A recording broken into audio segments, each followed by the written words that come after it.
Hey guys, this is Locke. A couple of videos ago, I talked about how you can do this boss and how you can apply the attack penalty on this boss to align with the boss's skill gauge so that anytime the boss does the ultimate, he only does half damage to your tank. And I also talked about positioning your lineup so that only your tank gets damaged by the boss, nobody else gets damaged. So I want to expand on that idea and really optimize it to make your runs even smoother. If you're wondering why I'm spending so much time on this boss and not the other bosses, it's because you can actually, well, first of all, this one is a lot easier to do, this boss. And if you're able to do, for example, the seventh level of this boss, and for the other dungeons you can only do level 6, it's better to focus on this one, because if you're able to craft items here, even if they're the wrong set, the stats are just way higher. Like, for example, a chest piece that is yellow will give you 60% HP, whereas a purple one will only give you 40% HP. So it's a pretty significant difference. And even the substats of the yellow gears are much higher than the substats of the purple gear. So while you're farming your way up, you're not at end game quite yet. While you're farming your way up, it's better to just, in my opinion, focus on this one. And whatever you build, like whatever you're crafting, if it's HP or defense, you can put it in your tank. If it's enlightenment, you can put it on your healer. If it's attack, you can put it on your offense characters. So whatever you get out of this, it's still useful. Whereas if you're only looking at this for attack and looking at a different set for defense and so on and so on, you have to craft a lot and a lot and a lot to finally get something useful. So that's it. I'm going to get into some of the tactics now. So just to briefly explain what how what the other video talked about and how to optimize it better. In the other video, I talked about how there are some heroes, like, for example, I will use an example here, like Gardas, where if you don't level up his skill, his skill will hit once every 12 seconds. He starts in, the initial recharge time is 7 seconds.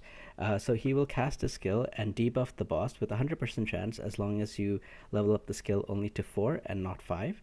You have a 100% chance to apply the attack penalty debuff on the boss. And so whenever the boss attacks, which is every 12 seconds, whenever the boss does his ultimate, which is every 12 seconds, he will always do the ultimate when he's debuffed. That's the idea. So there are ways that you can optimize this even better. You can also use a tank that will specifically use a skill that will increase its defensiveness every 12 seconds, that aligns with the boss's cycle, so that whenever the boss is ulting, you can use a tank that will have even better stats. Now let me show you some examples. For this one, I get rid of that and instead just look at defense characters. There are several defense characters that I don't see mentioned at all that are perfect for this. For example, let's look at Gareth. I've never seen anybody talk about Gareth, but he is really good in this role that I'm describing to you. So take a look at his second skill. If you don't level the skill up, this will start on the 7th second. He will use the skill, and he will gain defense up for 5 seconds. So from the 7th second to the 12th second, and that is basically when the boss is going to be attacking, you will get defense up for your character, and he will also reduce the damage taken from that enemy by 30%. So basically, he is applying 2 layers of extra defense buffs whenever the boss is attacking you. Whenever the boss is ulting you, because the boss will ult you on the 12th second. So he's really good for that. He also has a passive that's really good for this boss as well, because this boss does do massive amounts of damage. So whenever the boss does damage that's higher than 20% of its HP, he heals back 50% of the damage that he takes. So he's probably going to be healing quite a bit from this. So he's just one option. There are many others that you can use. One I really like is actually this guy. Again, I've not really seen him mentioned much either, but take a look at his skills. So he gives defense up 1, only increases defense by 30%, whereas with Gareth it was 60%. But let's keep going. So he gives himself a 30% defense buff. He also gives himself a shield that is 15% of his match HP. And then his passive additionally gives himself 15 accuracy and defense for every single buffs he has. If he happens to have 4 buffs, that's an extra 60% defense and accuracy on top of whatever stats he has, right? Additionally, his ultimate skill also has a chance to remove buffs from enemies. It's not applicable to this boss, but it removes buffs from enemies, and if they don't have any buffs, he also has a chance to apply attack penalty 1 and accuracy penalty 2. So he does a bunch of things, and he is, he's really good for this role. He increases the defense of himself, uh, provides himself shields, gives himself extra defense and accuracy whenever he gets buffs. And all of this is taking place, again, if you don't level up the skill, right? All of this is taking place between the 7th and 12th second. So if you're combining him, say you're combining, what's his name? Walthug, I guess. Say you're combining Walthug and the attack penalty debuff for Gardas. So whenever the boss is going to ult, the damage is reduced by a half because of Gardas's battle skill. And then on top of that, your tank, which is the only one that's going to be taking any damage from this boss, your tank is going to be able to provide himself extra defense during the time the boss is ulting. So your boss's ult is basically going to be attacking you for very little damage. And everybody else on your team, nobody else is getting hit except for the Wasp that's going to be attacking whoever has the lowest HP. So the only thing you really have to worry about now is the boss's AoE skill. That's the only thing that's going to be damaging you, and thankfully you have an artifact that's going to reduce the damage of that AoE skill by, quite significantly, between 10 to 20%, depending on the level of your artifact, which I'll go into. So this is going to be an in-depth coverage of basically how to maximize this idea. One other tank that I like is this guy, and I actually leveled him up a little bit to kind of show you. But this guy, again, between the 7th and 12th second, he gives himself a shield and also increases his defense by 60%. If you are able to use somebody with a defense aura or something, you can stack that on top. You can eat fruits, whatever fruit or food you have to increase your defense by an additional 10%. Basically, you can really stack up your defense very high with this, and you can also reduce the attack of the boss very high, by at least 50%, with the attack penalty debuff that I talked about before. And yeah, I mean, I'm gonna show you. Let's do a run. Now, I only leveled up my my unit to level 50 because I didn't have enough EXP portions to to uh, to go as much as I would like. So I'm not gonna. I mean, it's a level 50 tank. So if you can tank a level 75 harpy, I mean, I hope it's okay. It's just to kind of show you, like, he is not taking a lot of damage at all. So as I said, this is a full strategy. So I'm going to explain a few other things that I want to talk about as well. One thing I have to mention is this buff. So this buff is only applicable to everybody in the element. So right now I'm going for an ice and necrosis 3-unit element, right? I have 3 guys here which are ice element. The other 2 are off element. But the important thing to note is that only the people of this ice and necro element will get this buff. The buff right now is, all of this. But notably, I want to talk about defense. So it's 20% defense, 9% HP, 50 extra defense, 500 extra HP. So if I use a different tank, I don't know. Say I used Egglander, right? Like I did this. So he will not benefit from, well, okay, sorry, I have to do this. So these 3 have the ice buff. These 3 have this, what's it called? The elemental affinity buff. But Egglander does not. Is that how you say it? How do you even say his name? Ergander. The Ergander does not. So whoever you're using as your tank, to maximize this idea, you're basically trying to make him as bulky as possible.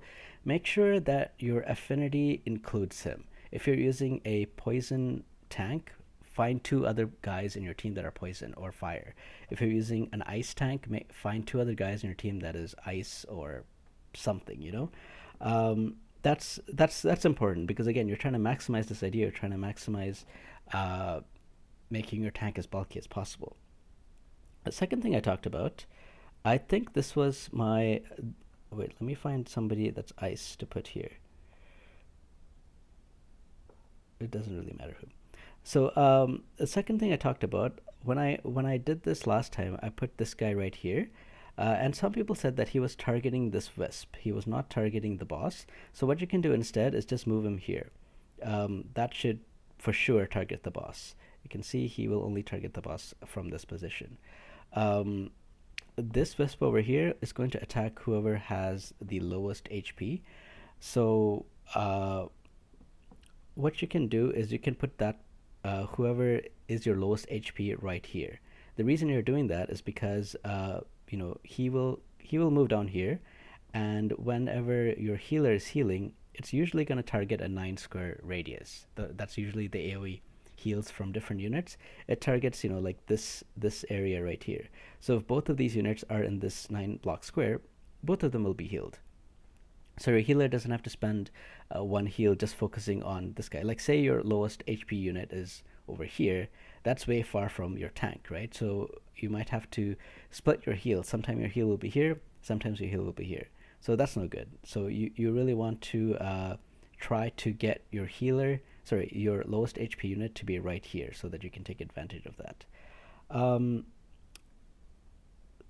yeah, so I'm going to put this guy here and here, and this guy goes here. Yeah. So something else I want to talk about now is this healer. So you can say, well, she's going to be providing massive heals. So with massive heals, obviously he's not going to die. But that's not really true, because if you look at her skills are max, target.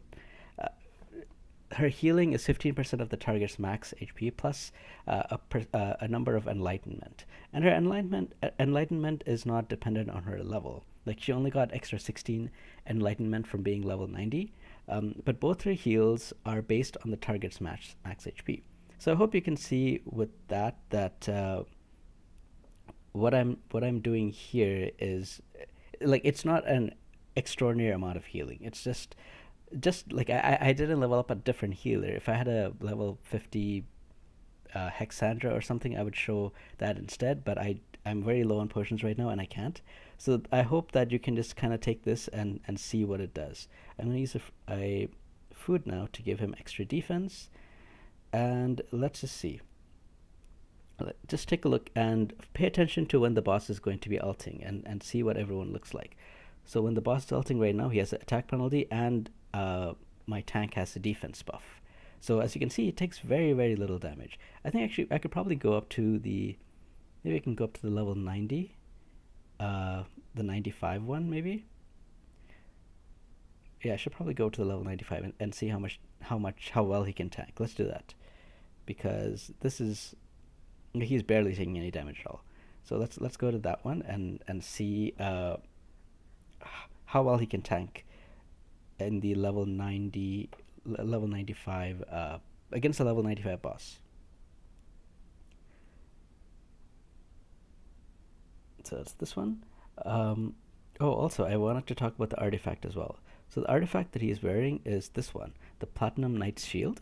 And this is really good for him because right now he is only taking damage from, like, his main source of damage right now is going to be from the boss's AoE skill. So by putting this item on him, well, first of all, it increases his defense, it increases his HP, so it's a good tank artifact, but it also reduces the AoE damage, which is what he's taking.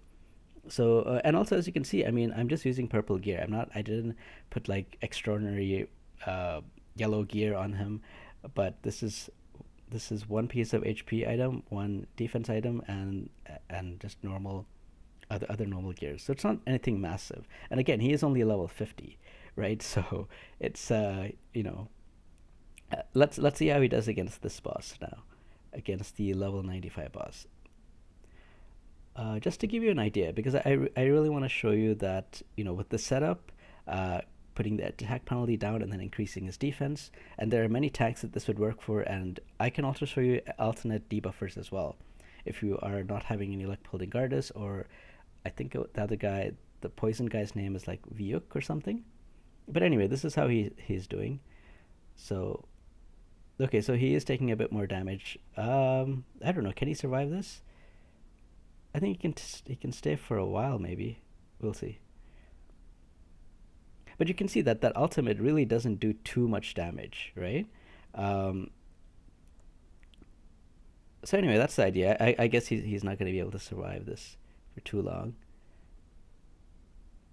Yeah, but yeah. Anyway, I hope that gives you enough of an idea. I mean, this is a level 50 tank versus a level 95 boss, so you don't expect him to, outright tank it. But you can see he's holding fairly well with the setup. So that's the idea that I want to provide you, because before, when I did this, I was using a legendary tank because I hadn't leveled up another non-legendary tank to level 90. So some of the comments said, well, it might be different with the stats of a lower level unit, and I don't have enough potions to level up, this guy to level 90 right now. So I'm just trying to give you an idea of what you can expect, and hopefully this is showing you that with this setup, your tank is going to be taking drastically reduced damage. So what about Horus? Because I know a lot of people use him, and he is a good tank, but maybe not for this specific idea. Let's talk about him for a second.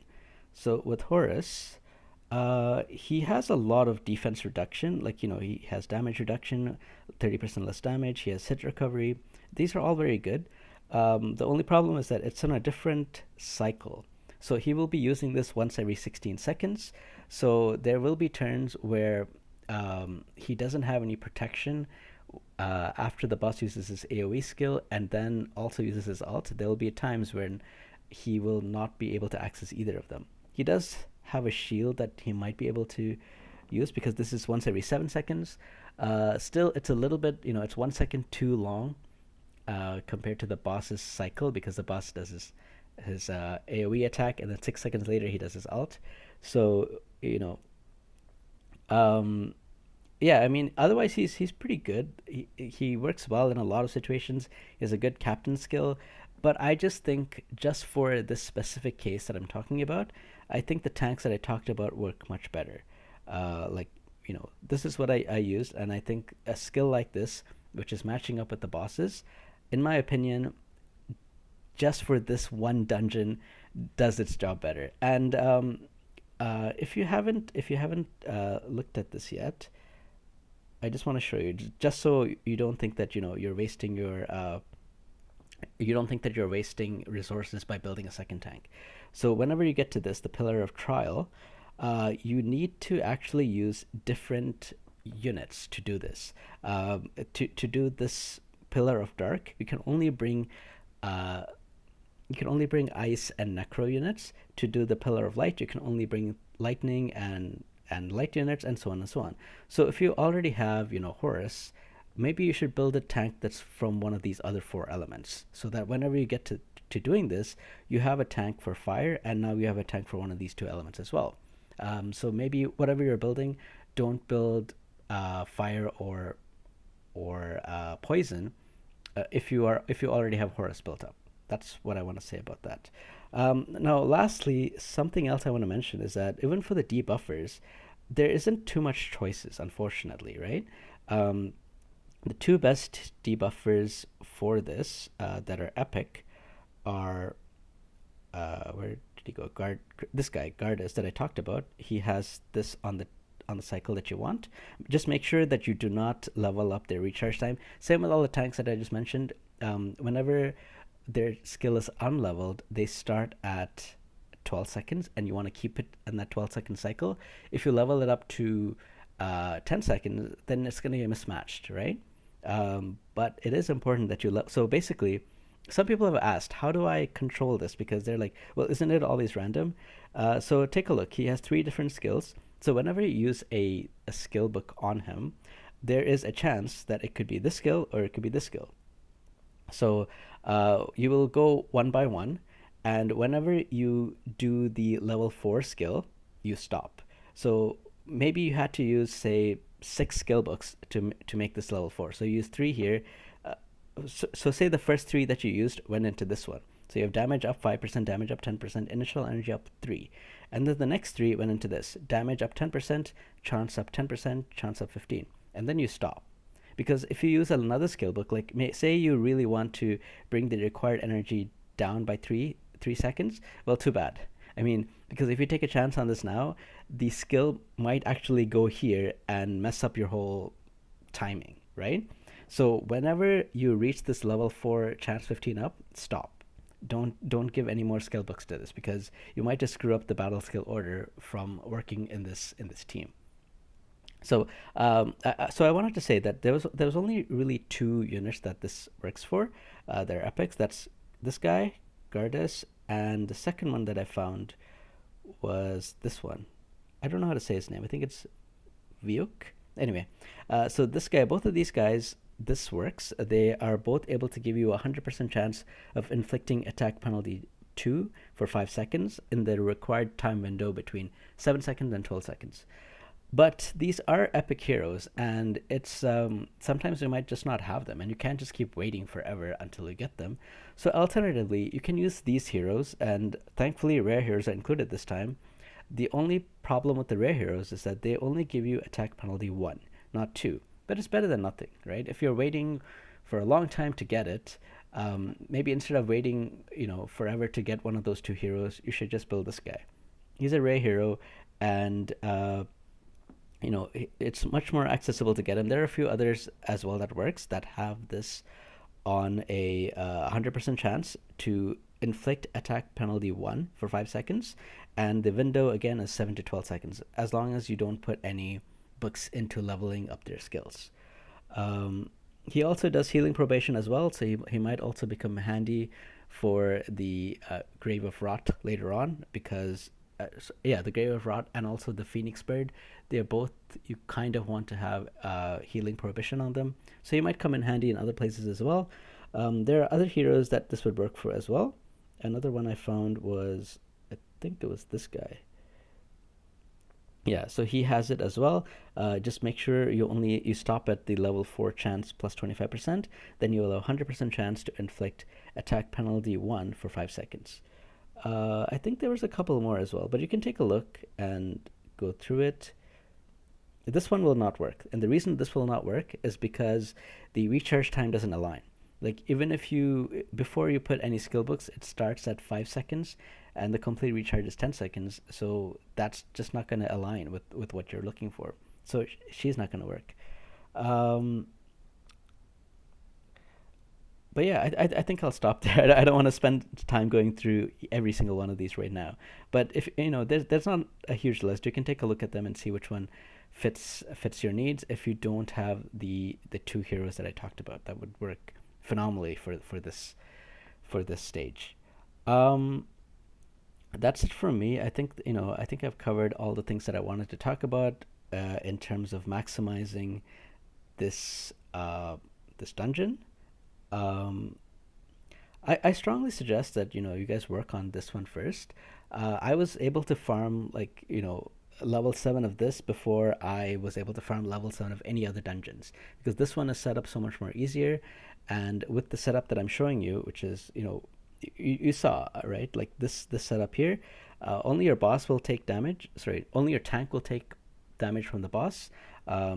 This poison wisp will attack whoever else. I mean, I'm using 2 level 1 units, that's why they're dying to this poison wisp. I hope this is giving you some ideas on basically optimizing this run and being able to do this boss at a high dungeon level as you can. So anyway, that's it from me. If you guys have questions or something is still not clear, please leave a comment below and I'll do my best to get back to you. Have a good day, guys. Take care now.